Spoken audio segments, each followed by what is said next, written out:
नावं आठवावी लागत नाहीत. मग नेमकं कोण नेमकं कोण नेमकं कोण. वाघचं आठवतं, प्रवीणचं आठवतं. त्यामुळे एकाचं घेतलं आणि एकाचं नाही घेतलं तर मग विचित्र वाटतं. प्रवीणकडे एकदा जाऊन आलो होतो मी सुरेशबरोबरच. प्रवीणची माझी काही फारशी ओळख नव्हती, आजही फार आहे अशातला भाग नाही. सुरेश ज्याला चांगलं म्हणतो तो माणूस चांगला असावा असा एक माझा गैरसमज आहे, आणि प्रवीणनी तो टिकवला आहे. प्रवीणचा आवाज नेमका याच्यापूर्वीची सीडी मी त्याची ऐकलेली आहे, आजची मी ऐकली नव्हती. पण मला खरं सांगतो की मगाशी मी दोन चार ठिकाणी मी ह्याला सुरेशला म्हटलं की सुरेश तुझा खूप भास होतोय. खूप ठिकाणी आपल्या नकळत काय होतं की आपण आपल्याला जे आवडतं त्याचं अनुकरण करत राहतो, आणि चांगल्याचं अनुकरण केलं तर ती काही चूक नाही, उलटं झालं तर मग गोंधळ असतो. देवाकडे जाण्याची दोन कारणं असतात. एक तुम्हाला खरंच श्रद्धा असते म्हणून, आणि एक आत्मविश्वास हरवलाय म्हणून. मला कुठेतरी हे श्रद्धेपोटी आहे असं वाटतं. आत्मविश्वास हरवलेली माणसं देवाच्या दर्शनासाठी रांगेमध्ये उभी राहिलेली मी मुंबईत पाहिलेली आहेत. त्यावेळी वाईट वाटतं. सगळंच काहीतरी हरवत चाललेलं आहे आणि माझा हा कुठेतरी देव माझ्यासाठी काहीतरी करेल अशा भीतीपोटी त्याच्या दर्शनाची आस घेणारी लोक, आणि माझं जे सगळंच काय ते यांनीच दिलेलं आहे आणि त्याच्याकडे पुन्हा एक समर्पणाची वृत्ती असणं, अशी लोक, याच्यामध्ये फार फरक असतो. आणि तो हा फरक इथे प्रकर्षानं जाणवतो. सरतेशेवटी देव ही आपली एक भ्रामक कल्पना आपण मानलेली एक कुठली तरी शक्ती. माझ्या दृष्टीनं निसर्ग हा देव. निसर्गाला मी नेहमीच नमस्कार करत आलो, त्याच्यासमोर कायमच नतमस्तक होत राहिलो, कारण त्याचाच एक अंश म्हणून मी पुढे आलेलो. पुन्हा मी तिथेच जाणार, तीच माती होणार माझी. त्यामुळे निसर्ग हा मी कायमच त्याला मी नमस्कार करत आलो. निसर्गातून आपण आलो, आपल्यातून आपल्या कल्पनेतून देव निर्माण झाला, त्याच्यातून ती श्रद्धा निर्माण झाली. पण त्या श्रद्धेचा ज्या पद्धतीचा शहरामध्ये विध्वंस होत चाललेला आहे ते पाहून खरंच वाईट वाटतं. मगाशी तू म्हणलास तसं वाघ की मागासले, पण मला या काणकोणमधला म्हणजे शहरातला अतिशय पुढारलेला असण्यापेक्षा काणकोणमधला मागासलेला होणं जास्त आवडेल. हे मागासलेपणच आमच्याकडनं हरवत चाललेलं आहे. तोच तो प्रॉब्लेम आहे आमचा. इथं येण्याचा मागचा खरंच उद्देश की ही पुन्हा नेमकं जगणं काय आहे हेच विसरत चाललो आहे आम्ही. शहरामध्ये मला माझ्या एका खिडकी एवढं आभाळ दिसतं फक्त, आणि आम्ही त्यालाच आभाळ समजून जगत राहतो. आम्हाला मोकळं आभाळ नाही, आम्हाला चेहरे नाहीत, आम्हाला शेजार नाही, आम्हाला कोणासाठी वेळ नाही, समर्पण नाही, केवळ पैसे पैसे पैसे पैसे आणि पैसे. याच्या पलीकडे आम्हाला विचार करता येत नाही. आमचं जगणं स्क्वेअर फीटमध्ये आहे. माझं घर किती स्क्वेअर फीट आहे, मला इथे ह्या प्रांगणामध्ये आल्यानंतर मी नेहमीच विचार करतो. डोंगरातून, दऱ्यातून, घाटातून जात असताना मी नेहमीच विचार करतो, हे माझ्या नावावर का असायला पाहिजे? ही जमीन माझी आहे, माझ्या नावावर. 7/12चा उतारा माझा. हा 7/12चा उतारा मी कुठे घेऊन जाणार आहे? ही सगळी माणसं मी माझ्या नावावर केली. ह्या माणसांच्या प्रेमासाठी 7/12चे उतारे लागत नाहीत, आणि ती माणसं मला माझी वाटतात. ती मला जोडणं हे महत्त्वाचं. तुमच्याकडनं मी चोरतो सगळं, तुमच्याकडनं मी अवलोकन करतो त्याचं, आणि मग मी त्याचं ते चित्र जे आहे ते मी चित्रपटामध्ये मांडण्याचा प्रयत्न करतो. अभिनय हा मला नाही वाटत गोष्ट करायची असते. गाण्याला एक कुठेतरी सतत एक जी साधना आहे, सरतेशेवटी स्वरयंत्र आहे, त्याला यंत्र म्हटलं जातं. अभिनयाला यंत्र नाही आहे, अभिनयाला अवलोकन आहे, आणि ते साठवायचं आहे आतमध्ये, खूप साठवायचं आहे. आणि ज्या क्षणी तशा पद्धतीची भूमिका तुम्ही करत असाल त्यावेळी ते आतमध्ये साठवलेलं, त्याला जर ते योग्य असेल ते बाहेर काढायचं आणि वापरायचं असतं. माझ्या दुर्दैवानं माझे सूर हे कानापर्यंतच प्रवास करू शकले, पुढे नरड्यात उतरले नाहीत. त्यामुळे मी ऐकतो छान, मला संगीताची खूप आवड आहे. कधीतरी एकटाच असताना मी प्रयत्न करतो. सुरेशला मी सांगतो, सुरेश मला हसत नाही, तुला असं म्हणायचं आहे का? मला हे मी काहीतरी कधीतरी असं खरडतो आणि मग सुरेशला म्हणतो, तू हे गाऊन दाखव रे, मला हे असं भावलंय, तुला कसं वाटतंय बघ. तर ती एक नट म्हणूनच तो प्रवास असतो. प्रवीणचा आवाज हा इतका काहीतरी छान असेल असं मला कधीच वाटलं नाही. त्याचा चेहरा पाहून तर अजिबातच वाटत नाही. म्हणजे ह्या नरड्यातून हे जर सूर येत असतील तर किती आनंद आहे. वाघ हा नुसता बोलत राहिला आणि त्याच्यासमोर जर का एक काहीतरी असा पडदा ठेवला तर आपण एक वेगळं चित्र वाघाचं काढतो. मग हा वाघ नसेल, तो फार मोठा वाघ असेल.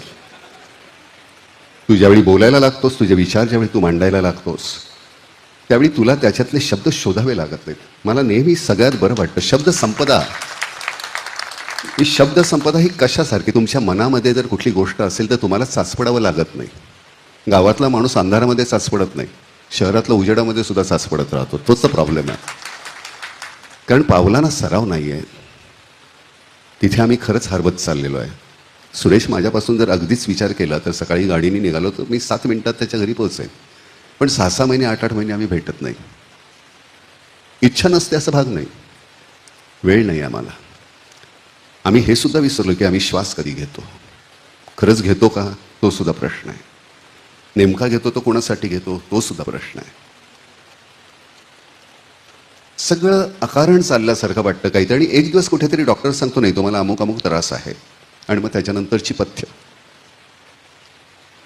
त्यामुळे हे जे जगणं आहे, मगापासून आपण पाऊस म्हणतो, मला सगळ्यात आवडता माझा ऋतू आहे पाऊस. सारखं रुजत असतं काहीतरी छान. प्रत्येकाला एक नाद आहे. प्रत्येक गोष्टीला अतिशय जोराने पडलेल्या पावसाचा एक नाद आहे.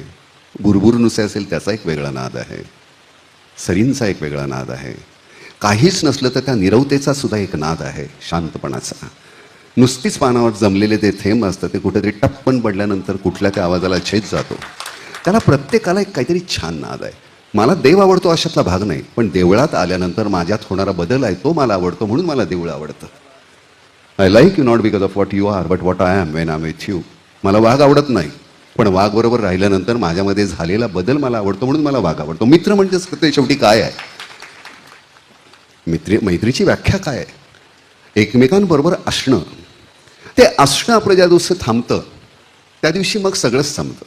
मग ते तुमची बायको असेल, मुलं असतील, मित्र असतील, गाव असेल, गावकरी असतील, देश असेल. ही संकल्पना आपल्या मनामध्ये रुजत का नाही? मला असं वाटतं की गावामध्ये, मी गावात बोलतोय म्हणून नाही मी म्हणत, शहरामध्ये माझ्या त्या कॉम्प्युटरमध्ये, मी तुम्हाला खरं सांगतो, कॉम्प्युटरमध्ये मला काही कळत नाही. माझा फोन कधीही वाजत नाही. सुरेश मगाशी म्हटलं, मी म्हटलं 29 मिस कॉल आहेत. तो म्हटलं वाजत का नाही? म्हटलं मी माझ्या सोयीसाठी फोन ठेवला आहे, त्यांच्या सोयीसाठी नाही. मला ज्यावेळी करायचं असेल त्यावेळी करेल. 29 फोन आल्यानंतर त्यातले आपले कोण महत्त्वाचे आहेत मी त्यांना पुन्हा फोन करतो. हा माझ नव्हे, पण त्याच्या अधीन मी जर व्हायला लागलो तर मला असं वाटतं कुठेतरी मी पांगळा होईल. एक त्याची ती आपल्याला आजचं एक विज्ञान म्हणून ते वापरायला ठीक आहे, पण सतत त्याच्यामध्ये असं असं असं असं नाही, मला नाही जमत ते. कुठेतरी माझ्या ह्या नवीन पिढी ही आमच्या खूप पुढची आहे, खूप काहीतरी छान अप्रतिम, पण कुठेतरी त्यांचं काय कमी पडतं मला माहिती आहे. मी वाचत असताना मला असं वाटतं की 2 ओळीमध्ये मी माझे रंग भरतो. त्या 2 ओळीच्या मधली अंतर त्यांना मिळत नाही आहे. त्यांच्यामध्ये फक्त त्यांना ओळी मिळत आहेत, आणि ती ओळ एक सलगच आहे, त्याच्या 2 ओळी होत नाही आहेत. कॉम्प्युटरला ती एक सलग त्यांना मिळत आहे. त्यामुळे रिडिंग बिटवीन 2 लाईन्स हा प्रकार कमी व्हायला लागलेला आहे. बारिशकरचा ज्यावेळी मी मगाशी तू म्हणत होतीस की अनिता कवर सारखीच तुझी अवस्था होती, पण तू नाही ग, तू छान दिसतेस. अनिता कवर ही अतिशय दिसायला अतिशय अशी असली पोरगी, अशी ती झिडमिडी, आणि तिच्यामध्ये आत्मविश्वास हरवलेला आहे. आणि हा कॉनमॅन आहे, चोर आहे. मी पाऊस आणेन, 5,000 रुपये द्या मला, असं म्हणणारा. आणि त्यावेळी त्या घरातला मुलगा म्हणतो की खरा पाऊस, सच्ची मुच्ची बारिश. त्यावेळी म्हणतो हाँ मेरे दोस्त, वही बारिश जो आसमान से आती है, बूंदों में गाती है, पहाड़ों से फिसलती है, नदियों में चलती है, नहरों में मचलती है, कुएं पोखर से मिलती है, खपरेलों पर गिरती है, गलियों में फिरती है, मोड़ पर फिर संभल जाती है, वही बारिश. ये बारिश अक्सर गीली होती है, इसे पानी भी कहते हैं. उर्दू में आप, मराठी में पानी, तमिल में तन्नी, कन्नड़ में नीर और बांग्ला में इसे जौल कहते हैं. संस्कृत में जिसे वारी, नीर, जीवन, पय, अमृत, बुद्ध, अम्बु भी कहते हैं. ग्रीक में इसे अक्वा प्यूरा, अंग्रेजी में वाटर, फ्रेंच में एयर और केमिस्ट्री में H2O कहते हैं. ये पानी जब आंख से ढलता है तो आंसू कहलाता है, लेकिन चेहरे पे चढ़ जाए तो रुबाब बन जाता है. कोई शर्म से पानी पानी हो जाता है, और कभी कभी ये पानी सरकारी फाइलों में अपने कुएं समेत चोरी हो जाता है. पानी तो पानी है, पानी जिंदगानी है. इसलिए जब रूह की नदी सूखी हो, मन का हिरन प्यासा हो, दिमाग में लगी हो आग और प्यार की गागर खाली हो, तब मैं हमेशा ये बारिश नाम का गीला पानी लेने की राय देता हूं। मेरी मानिए तो ये बारिश खरीदिए, सस्ती सुंदर टिकाऊ बारिश, सिर्फ 5,000 रुपये में। इससे कम में कोई दे तो चोर की सदा वो मेरी, आपकी जूती सिर पर मेरी, मेरी बारिश खरीदे। किती सुंदर लिहिलंय कमलेश पांडेनी लिहिलेलं. त्याला एक लय आहे. हे मी 25-30 वर्षापूर्वी केलेला चित्रपट आहे, कदाचित जास्त असेल मला माहिती नाही, पण त्याची जी लय आहेत, मला शब्द त्यातले आठवावे लागत नाहीत, कारण त्याला एक लय आहे, छंद आहे. ते बोलत असताना आणि त्याला खरंच एक तो नाद जो आहे, त्यातला जो अर्थ आहे तसा असा, लेकिन सबसे पहले इस हसीन नाजरीन की खिदमत में अपने अकीदत का नाचिस तोहफा पेश करने की इजाज़त चाहूँगा. शब्द किती छान आहे. जिसके चेहरे पर इस सरजमीन के चमन का हर फूल और इस आसमान की कहकशा का हर सितारा बेपनाह रच कर रहा है, जिसकी रंगत देखकर चांदनी जल जल कर काली हो जाए और जिसकी मुस्कुराहट को अपनी तौहीन समझकर सुबह शाम के आंचल में अपनी शर्मिंदगी छिपाने पर मजबूर हो जाए. काय मजा येते छायला. असे शब्द असले की तुम्हाला ते टाकायला सुद्धा किती छान वाटतं. सरते शेवटी आम्ही शेतकरी असतो. हे असं बियाणं काहीतरी मिळालं, आम्ही नुसतं ते लावायचं असतं आणि वरून असं एकदा बरसायला लागलं प्रेक्षकांचं काहीतरी पाऊस की मग ते छानपैकी रुजतं. तर ती गंमत असते. ही जी गाणी आहेत तुझी, ही पुन्हा पुन्हा अशी. सरते शेवटी आपण कुठं लीन व्हायचं हे एकदा कळल्यानंतर ना आयुष्य सोपं असतं. काही माणसं, मगाशी तू सुरांचं सांगितलंस, 3 प्रकारचे सूर आहेत. प्रत्येक सूर कधी कुठला कोण काय अळवतो माहिती नाही. काही जण काही सूर सकाळपासून अळवतात आणि काही जण सकाळपासून सूर अळवतात. असे ते वेगवेगळे असतात, त्याला काय करणार आपण. पण मला खरंच असं संगीताच्या सानिध्यामध्ये आल्यानंतर मला असं वाटतं की आपण खूप काही एक वेगळ्या प्रकारची तुमची समाधी लागते. मला ह्याच्यापेक्षा वेगळं काहीतरी अध्यात्म असतं का असं जर कोणी विचारलं तर मला नाही वाटत.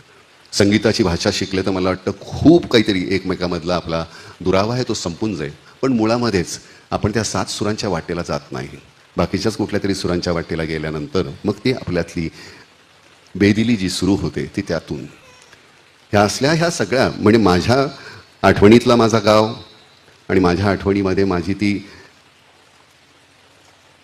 मशिदीमधून येणारी अजान जी असायची सकाळ दुपार संध्याकाळ, त्याच्याबद्दल मला एक आत्मीयता होती. तो मुसलमान, तो अमुक, हे कधी वाटलंच नाही. तो कोणतरी माझाच होता, तो माझाच आहे. मला हिंदू आणि मुसलमान याच्यामधला फरक कधी कळलाच नाही. तो का असतो तेही मला कळत नाही. ह्या असले प्रकार का घडतायत, कशामुळे घडतायत, आमचं राजकीयदृष्ट्या कुठे काही चुकतंय का, आमची नेमकी गोष्ट कुठे काय बिघडली त्यामुळे हे असं व्हायला लागलंय, आपण तेच आहोत. मग